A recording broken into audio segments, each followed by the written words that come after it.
Hi, today we are going to share a brief overview of Understanding by Design.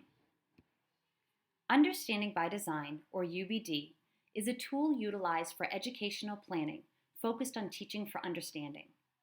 The emphasis of UbD is on backward design, the practice of looking at the outcomes in order to design curriculum units, performance assessments, and classroom instruction. The UbD, or backward design approach, is developed in 3 stages.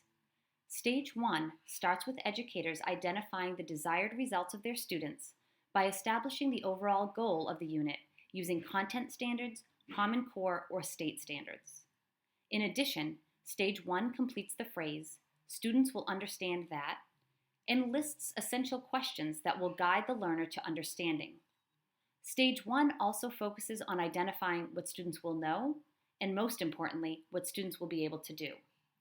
Stage 2 focuses on evidence of learning through assessment. Teachers plan performance tasks and evidence of understanding.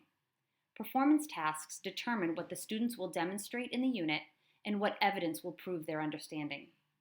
This can include self-reflections and self-assessments on learning. Lastly, Stage 3 lists the learning activities that will lead students to your desired results.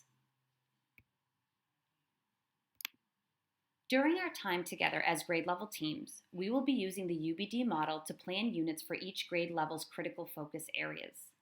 This template will help guide our thinking and planning. Once complete, it will serve as a blueprint and a resource for teaching each unit and will continue to be built upon and revised as necessary. While essential questions are an important component to the UbD approach, for our work together now, we will not be addressing them. Let's consider an analogy of driving a car to better understand the 3 stages. In Stage 1, we ask the question, what should we understand, know, and be able to do? When driving a car, we need to understand that driving is an efficient method of transportation. We need to know the rules of the road, what street signs mean, and what the names are for various parts of the car. Finally, we need the skill of actually driving a car, how to brake, how to switch gears, and how to start or stop the engine. In Stage 2, we ask, how will we know if we have achieved the desired results? During our driver's education courses, we take quizzes on assigned reading material. We ride with our instructor on the road, and lastly, we take the final licensure test, which requires both a written and driving component. These are all the ways to see if we have learned how to drive a car.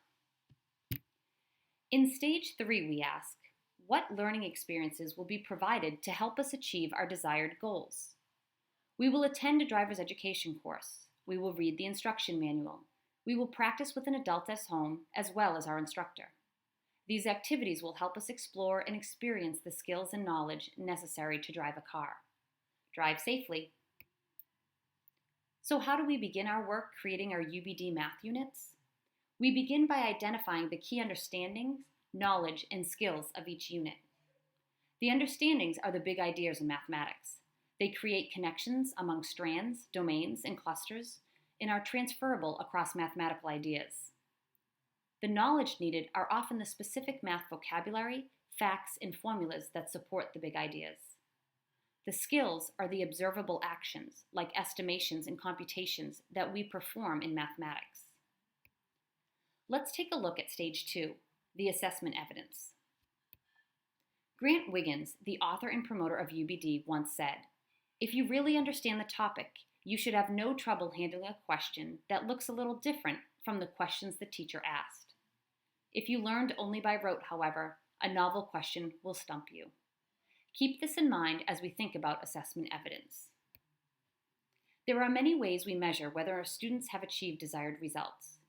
Various methods include end-of-the-year or district assessments, daily exit tickets, performance tasks, the use of student response systems such as ActiveVote, and various dipsticking methods including hand signals.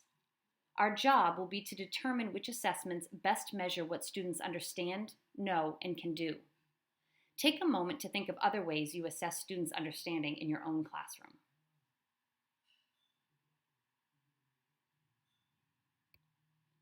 Lastly, we come to Stage 3, the learning plan.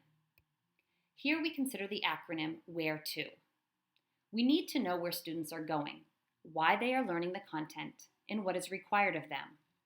We need to find a way to hook students so they become engaged and ready to dig into the big ideas. We need to provide adequate opportunities to explore and experience the big ideas. We need to provide sufficient opportunities to rethink, rehearse, revise, and refine their work based on timely feedback. We have to provide opportunities for students to evaluate their work and set future goals. We need to consider the extent to which the learning plan is tailored and flexible to address the interest and learning styles of all students, and organized and sequenced to maximize engagement and effectiveness. When we meet as a group, it will be our job to complete Stage 1, identifying the understandings, knowledge, and skills of the unit.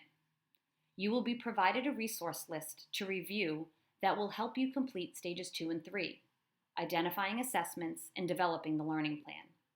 We look forward to our time together. If you would like to learn more about UbD, here are 2 video links for your viewing pleasure. Have a good night.